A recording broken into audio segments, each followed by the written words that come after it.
أعوذ بالله من الشيطان الرجيم. بسم الله الرحمن الرحيم. ولقد آتينا داود منا فضلا يا جبال أوبي معه والطير وألنا له الحديد. اور بے شک ہم نے داؤد کو اپنا بڑا فضل عطا فرمایا کہ انہیں نبوت اور سلطنت عطا فرمائی اور فرمایا، اے پہاڑوں اور پرندوں، تم داؤد کے ساتھ تسبیح کرو، اور ہم نے ان کے لیے لوہے کو موم کی طرح نرم کر دیا۔ أن اعمل سابغات وقدر في السرد واعملوا صالحا إني بما تعملون بصير. اور ہم نے داؤد سے فرمایا، کشادہ زریں بنائیے اور بنانے میں اندازے کا لحاظ رکھیں کہ سب کڑیاں ایک جیسی ہوں، نہ زیادہ تنگ نہ زیادہ کشادہ۔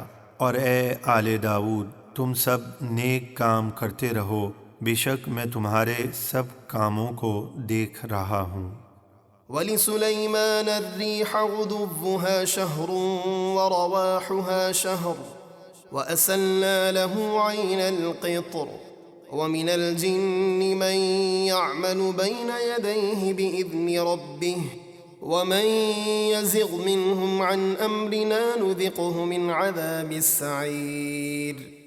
اور ہم نے ہوا کو سلیمان کے حکم کے تابع کر دیا، وہ صبح کے وقت 1 مہینے کا اور شام کے وقت 1 مہینے کا سفر کرتی، یعنی سلیمان ہوا کے ذریعے صبح شام کے مختصر وقت میں 2 ماہ کا سفر طے کر لیا کرتے تھے، اور ہم نے ان کے لیے پگھلے ہوئے تانبے کا چشمہ بہا دیا، یعنی جس طرح حضرت داؤد علیہ السلام کے لیے لوہا نرم کیا تھا، اسی طریقے سے حضرت سلیمان علیہ السلام کے لیے تانبے کو ہم نے پگھلا دیا، اور ہم نے جنات ان کے تابع کر دیے جو ان کے سامنے ان کے رب کے حکم سے کام کرتے تھے، اور ہم نے فرمایا، ان جنات میں سے جو بھی ہمارے حکم کی خلاف ورزی کرے گا تو ہم اسے بھڑکتی ہوئی آگ کا عذاب چکھائیں گے۔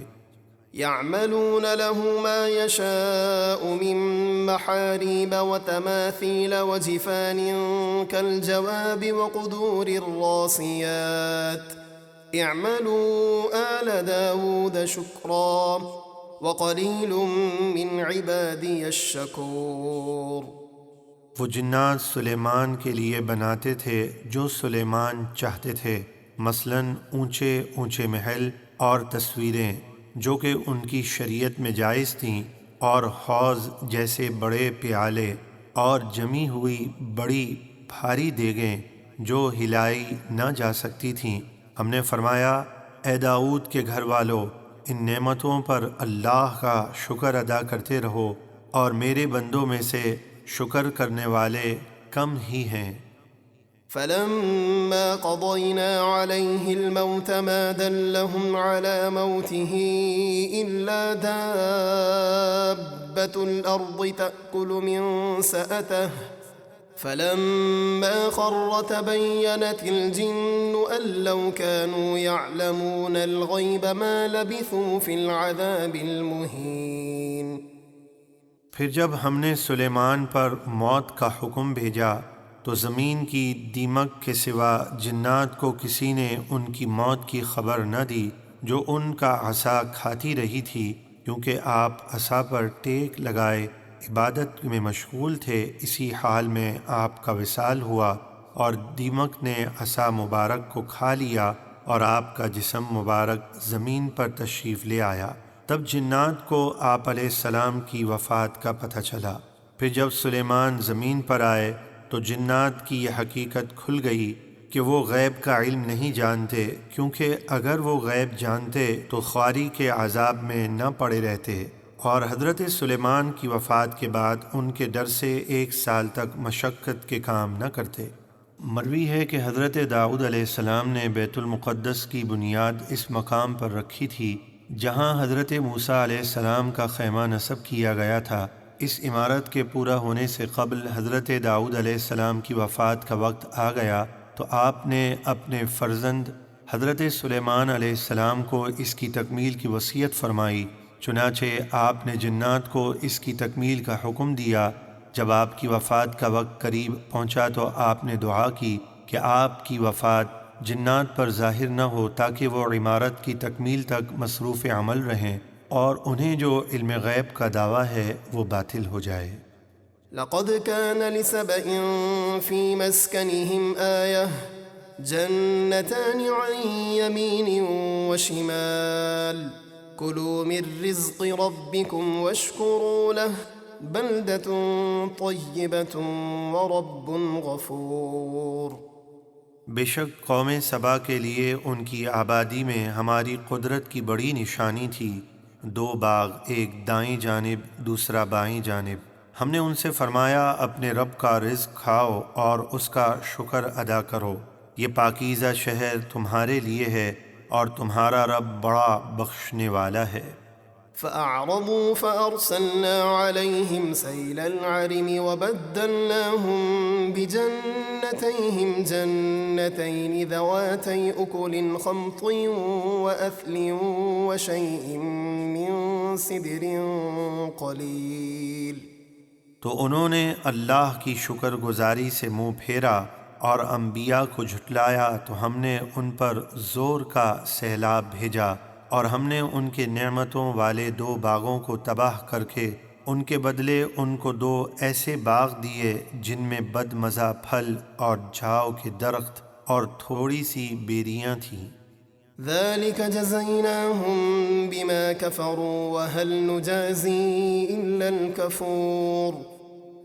یہ ہم نے انہیں ان کی ناشکری کی سزا دی اور ہم بڑے ناشکرے کو ہی سزا دیتے ہیں۔ وجعلنا بينهم وبين القرى التي باركنا فيها قرى ظاهرة وقدرنا فيها السير سيروا فيها ليالي وأياما آمنين۔ اور ہم نے ان سبا والوں کے اور شام کے ان شہروں کے درمیان جن میں ہم نے برکت رکھی تھی سرے راہ کئی بستیاں آباد کیں تاکہ مسافر اپنی ضروریات بآسانی پوری کر سکیں، اور ہم نے ان بستیوں میں سفر کو ایک منزل کے اندازے پر رکھا، اس طرح کہ صبح کا چلنے والا دوپہر کو اور دوپہر کو چلنے والا شام تک آبادی میں پہنچ جاتا۔ اور ہم نے فرمایا تم ان بستیوں میں بے خوف ہو کر دنوں میں اور راتوں میں بھی سفر کرو۔ فقالوا ربنا باعد بين أسفارنا وظلموا أنفسهم فجعلناهم أحاديث ومزقناهم كل ممزق إن في ذلك لآيات لكل صبار شكور۔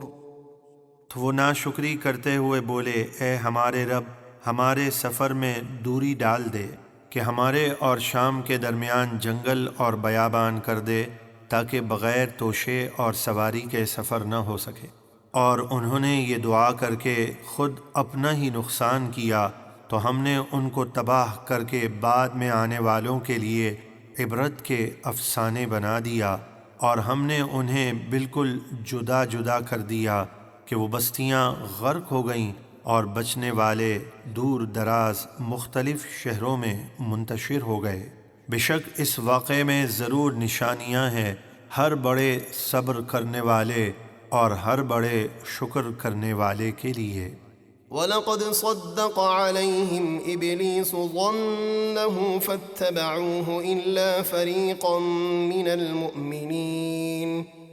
اور بے شک ابلیس نے ان پر اپنا گمان سچ کر دکھایا، یعنی ابلیس جو گمان رکھتا تھا کہ بنی آدم کو وہ شہوت اور حرص اور غضب کے ذریعے گمراہ کر دے گا، یہ گمان اس نے اہل سبا پر بلکہ تمام کافروں پر سچا کر دکھایا کہ وہ اس کے متبع ہو گئے اور اس کی اطاعت کرنے لگے، تو مومنوں کے ایک گروہ کے سوا سب اس کے پیچھے چل پڑے۔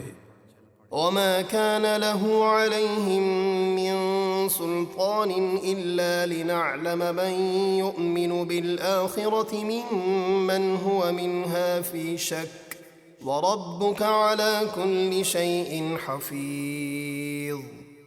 اور حقیقت میں شیطان کا ان پر کوئی غلبہ نہ تھا مگر اس لیے کہ ہم دکھا دیں کہ کون آخرت پر ایمان لاتا ہے اور کون شیطان کے بہکاوے میں آ کر آخرت کے بارے میں شک کرتا ہے، اور آپ کا رب ہر چیز پر نگہبان ہے۔